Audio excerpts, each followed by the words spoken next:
നമ്മളിപ്പോ നിൽക്കുന്നത് നമ്മുടെ കോഴിക്കോട്. എല്ലാവർക്കും അറിയാം, നമ്മുടെ പ്രിയപ്പെട്ട കോഴിക്കോട് നമ്മൾ ലുലു മാള് വന്നാരും അല്ലേ? അതെ, നമ്മൾ അതിന്റെ ഫ്രണ്ടിലാണ്. അതിന്റെ ഇനോഗ്രേഷൻ ആണ് ട്ടോ ഇന്ന്.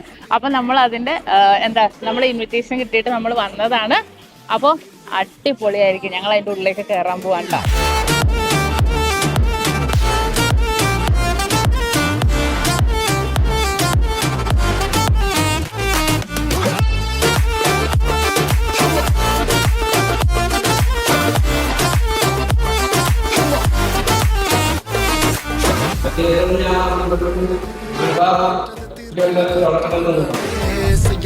ാണവനേറിയ നേരവും പാഞ്ഞു മറഞ്ഞു പറന്നു ചൂടി നടക്കണ ചൂരറിലേറിയ സുബകവനാണ് ദഹാബിനു വേണ്ടി നടക്കണ കിസയതുപോലൊരു പാട്ടവനാണ് ദിനാറിന്റെ പായിൽ കിടന്നാണ് തൂക്കം മസറാപ്പി കൂട്ടിൽ ഇരുന്നാണ് പോക്കും തിളങ്ങുന്ന നോട്ടിൽ കടം കൊണ്ട കാട്ടൽ കഴിഞ്ഞാണ് പൂട്ടി നറുക്കിട്ട് കൂട്ടി പിറന്നു പാതിരക തിരഞ്ഞു താരകഞ്ഞ നിറഞ്ഞ നാൾ വഴിയിൽ അലഞ്ഞു നൊഴിഞ്ഞ കടൽ മുറിഞ്ഞു മറിഞ്ഞു പല പകലും ഇരവും അതിലടിച്ചു